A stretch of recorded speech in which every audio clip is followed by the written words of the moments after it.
Bénisse tout celui qui est en train de suivre ce café matinal.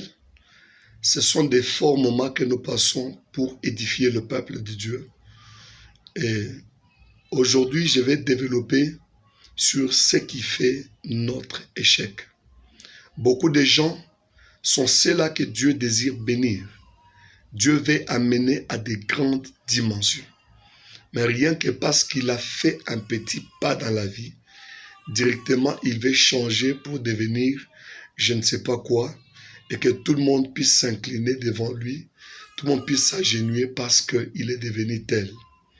Le monde a beaucoup de réalités. Le soleil se lève à l'est et se couche à l'ouest. De même, la gloire ne restera pas sur une personne éternellement. La Bible dit, une génération passe, une autre arrive. Beaucoup de gens bien-aimés ne comprennent pas le sens du mot vie. La vie, on n'est pas appelé à vivre sur la terre éternellement. Mais tant qu'on joue encore du bonheur de la vie, faisons l'effort que tous les temps que nous sommes encore sur la terre, nous puissions le marquer. Dieu élève quelqu'un, pas pour que la personne remplace la place de Dieu, mais Dieu élève une personne pour que sa gloire lui revienne. Beaucoup sont ceux-là qui maintiennent la couronne sur leur tête. Ils n'aiment jamais se défouler de cette couronne. Voilà pourquoi Dieu les a ravis la couronne. Toute bénédiction, toute gloire, toute richesse, toute victoire, toute élévation que Dieu t'accorde, tu es censé lui retourner cette gloire. Mais beaucoup sont ceux-là qui s'en approprient. Et ils ne veulent plus encore se dépouiller de cette gloire. Voilà pourquoi Dieu les détrône. Le trône sur lequel tu es assis, il y a quelqu'un qui était le premier. Tu n'es pas la toute dernière personne qui s'assiera sur ce trône pour toujours. Bien-aimé, un jour, tu vas être détrôné. Alors, comprends que là où je suis, quelqu'un d'autre y était.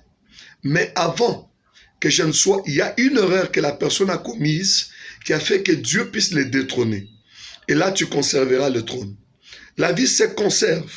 La grâce se conserve. La gloire et la victoire se conservent.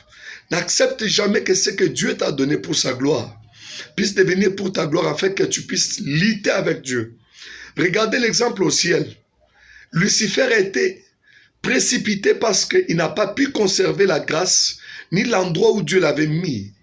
Mais il voulait prendre cet endroit pour pouvoir s'enorgueillir. L'orgueil précède la chute.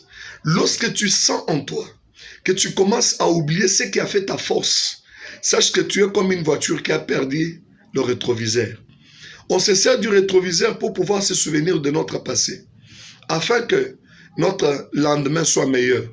C'est pourquoi, lorsqu'on fabrique une voiture dans une usine quelque part, on te fait toujours un petit rétroviseur, que ce soit d'en haut ou bien que ce soit de l'autre côté, gauche ou droite. Mais on te fait des histoires petites, mais on te fait une grande histoire devant toi qu'on appelle paraprise. C'est pour que tu voies vraiment la grande vision qui est au devant de toi. Et si tu tiens compte du rétroviseur et de ce paraprise, tu n'auras pas aussi de problème d'accident. Les accidents arrivent lorsque la personne ne tire plus attention à ce qui est passé et il est en train de regarder seulement le devant. Le passé nous sert au présent pour pouvoir arranger le futur. Le volant que nous avons, c'est le présent. Le futur, c'est ce que nous visons par le paraprise et le rétroviseur est en train de nous montrer le passé. N'oublie pas d'où Dieu t'a pris. N'oublie pas ce qui a fait ta force. Il y a beaucoup de gens qui ne savent plus encore ce qui a fait leur force. Parfois, tu es pasteur, tu es bishop, c'est la prière. Maintiens-toi dans la prière et Dieu marchera avec toi. Tu faisais de miracles aujourd'hui, tu n'en fais plus. Tu étais célèbre aujourd'hui, la célébrité est en train de partir. Bien-aimé, c'est parce que tu n'as pas compris le pourquoi Dieu t'a placé dans cette vie. L'homme est appelé à dominer, à régner. Mais s'il comprend le sens du mot vie, on est là pour un temps, on est des passagers.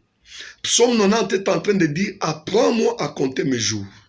Et toi aussi, tu dois apprendre à compter tes jours sur la terre. C'est ainsi que tu réussiras dans cette vie que Dieu t'a accordée. Je sais que ce sujet est encore à débattre. Mais comme c'est encore le café matinal, j'aimerais juste conseiller à quelqu'un. Ôte l'orgueil. Enlève la gloire qui te vient. Mais fixe celui qui t'a donné la gloire. Tu réussiras et tu iras plus loin. Que Dieu te bénisse. On se verra plus tard.